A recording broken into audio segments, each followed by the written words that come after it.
Ukraine ने Xi Jinping को invite किया है और ये इनविटेशन उनको पीस टॉक के लिए मिला है। पीस टॉक के लिए उनको इनविटेशन व्लादिमीर जेलेंस्की के टॉप एडवाइज़र इगोर जोगवा के स्टेटमेंट में के द्वारा से पता चला है। स्विट्ज़रलैंड ने एग्री किया है इस समिट को होस्ट करने के लिए। हालांकि समिट की अभी तक इसका ना तो वेन्यू तय किया गया है, ना ही इसकी डेट तय की गई है। तो इसमें शी जिनपिंग को बुलाने से एक महत्वपूर्ण बात निकल के आई है, वो ये है कि चाइना का जो इम्पोर्टेंस है वो बहुत ज़्यादा है। इस समय जो चाइना का रोल अगर देखें लड़ाई में, तो वो न्यूट्रलिटी उसने अपना रखी है, लेकिन उसका जो रसिया के साथ कांटेक्ट है वो बहुत घनिष्ठ है उसका। और रसिया और चाइना के जो संबंध है वो पुतिन और शी जिनपिंग के पर्सनल संबंधों के होने से बहुत ज़्यादा गहरे हो चुके हैं। तो अभी तक पिछले महीने की बात है, जब वर्ल्ड इकोनॉमिक फोरम दावोस में चला था, तो उस समय भी यूक्रेन ने एक समिट रखा था, एनएसए का समिट था, नेशनल सिक्योरिटी एडवाइज़र। उसमें से 80 से लगभग देश उसमें सम्मिलित हुए थे, लेकिन उसमें चाइना नहीं आया था। तो चाइना अभी तक किसी भी यूक्रेन के समिट में नहीं आया है। तो यूक्रेन की सरकार चाहती है कि चाइना को भी बुलाया जाए, ताकि चाइना को समझाया जा सके कि यूक्रेन का व्यू क्या है। तो चाइना को बुलाने की कोशिश, और चाइना के सीधे राष्ट्रपति को, जो टॉप लीडर है चाइना के, उनको बुलाने की कोशिश यूक्रेन की है। चाइना का इम्पोर्टेंस बहुत ज़्यादा है यहाँ पर। और चाइना ने इससे पहले भी उसने रसिया और यूक्रेन ये अभी तक डिस्प्यूट करते आ रहे। परसों जो प्लेन क्रैश हुआ था जिसमें 14 लोगों की मौत हो गई थी, अभी तक रसिया ने क्लेम ये किया है कि यूक्रेन ने इस प्लेन को गिराया था। आज के दिन इसमें ब्लैक बॉक्स जो प्लेन के अंदर थे, उसको ब्लैक बॉक्स को इन्वेस्टिगेशन के लिए लेबोरेटरी के में भेज दिया गया है। और यूक्रेन के प्रेसिडेंट जेलेंस्की, इन्होंने कहा कि इन्वेस्टिगेशन होनी चाहिए यहाँ पर, इंटरनेशनल इन्वेस्टिगेशन। रसिया ही अभी ये पूरे इन्वेस्टिगेशन कर रहा है, और उसी के पास पूरा ये इलाका उसी का, ये तो जो भी सोलो एक्सेस उसी के पास है। और रसिया के जो फॉरेन मिनिस्ट्री के स्पोक पर्सन है मरिया जबोरका, वो उन्होंने क्लेम किया है कि यूक्रेन की जो इन्वॉल्वमेंट थी इस प्लेन क्रैश में, उससे यूक्रेन जानबूझ के उसने ये अटैक किया था, ताकि दुनिया का ध्यान फिर से इस लड़ाई की तरफ खींच सके। तो जैसे कि यूक्रेन का स्टेटमेंट में, यूक्रेन गवर्नमेंट ने अभी तक ना तो इसका क्लेम लिया है अटैक का, ना ही इसको उसने क्लेम को खारिज किया है।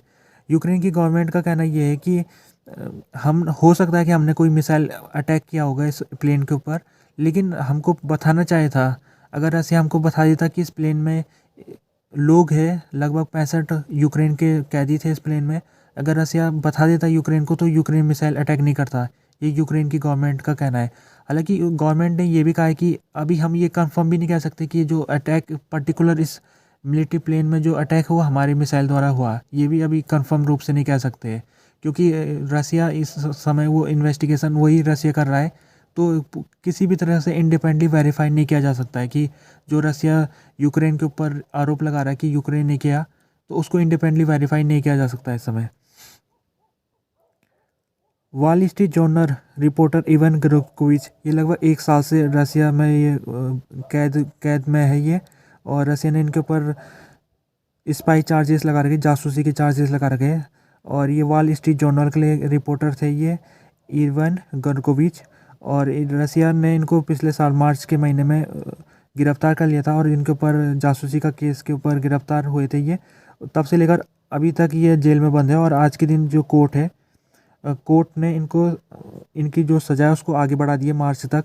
और मार्च तक मतलब इनका 1 साल कंप्लीट हो जाएगा इस मार्च को। ये पहले यूएस जर्नलिस्ट है 1986 के बाद जिनको गिरफ्तार किया गया रसिया के अंदर। एवन गोर्गोविच का कहना है कि उनको फॉल्स चार्जेस में गिरफ्तार किया गया, और यूएस की जो सरकार है वो भी ये कह रही है कि एवन गोर्गोविच को फंसाया गया इस मामले में। समय बात चल रही है हॉस्टेजेस को अदला बदली करने की चल रही है बात। हो सकता है कि जब मार्च तक अगर इनको 1 साल कंप्लीट हो जाएगा मार्च को, तो उसके बाद रसिया तैयार हो सकता है इसको इनको यूएस को सौंपने के लिए बदले में। लेकिन रसिया की डिमांड ये है कि यूएस को भी किसी रसियन व्यक्ति को छोड़ना पड़ेगा अपनी जेल से। तो अगर ऐसा हो जाता है तो फिर ये अपने घर जा सकते हैं। अगर अगर ये जो डील है वो नहीं हो पाई, तो इनको लंबे समय तक जेल में बंद रहना पड़ेगा। अभी यूएस सीनेट में इमिग्रेशन डील के ऊपर सहमति बन चुकी है, लेकिन सीनेट के बाद इसको हाउस ऑफ रिप्रेजेंटेटिव में जाना है।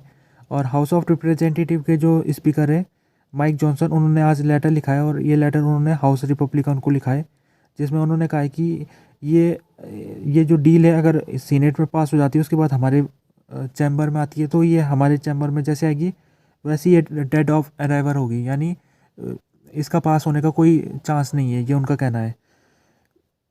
इस समय जो रिपब्लिकन पार्टी है वो इसका विरोध कर रही है, और रिपब्लिकन पार्टी जो सीनेट में मेंबर है रिपब्लिकन पार्टी के वो तो तैयार हो गए, लेकिन जो हाउस के मेंबर है वो नहीं हो रहे तैयार। तो इनका कहने का मतलब ये है कि इसका कोई चांस नहीं है पास होने का, तो ये डेड ऑन अराइवर है।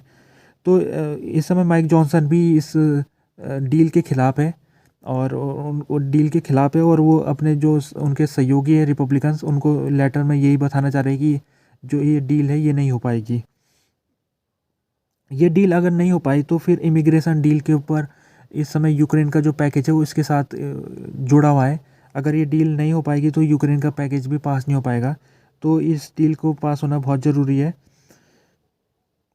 लगभग $50 बिलियन ये यूक्रेन को अमेरिका पैसा देना चाहता है, लेकिन जो रिपब्लिकन्स है वो चाहते हैं कि पहले इमिग्रेशन के ऊपर कुछ कड़क बनाया जाए, उस कानूनों को सख्त बनाया जाए। तो इमिग्रेशन डील के ऊपर ही अभी ये पास हो गया था, सीनेट में होने वाला है पास, लेकिन हाउस में नहीं हो पाएगा, ये स्पीकर का कहना है। डील नहीं हो पाई पास तो फिर, क्योंकि रिपब्लिकन्स ने जोड़ रखा है दोनों को, डील और यूक्रेन फंडिंग को, दोनों को आपस में जोड़ रखा है, तो डील अगर डील पास नहीं हो पाई तो यूक्रेन की फंडिंग भी पास नहीं हो पाएगी।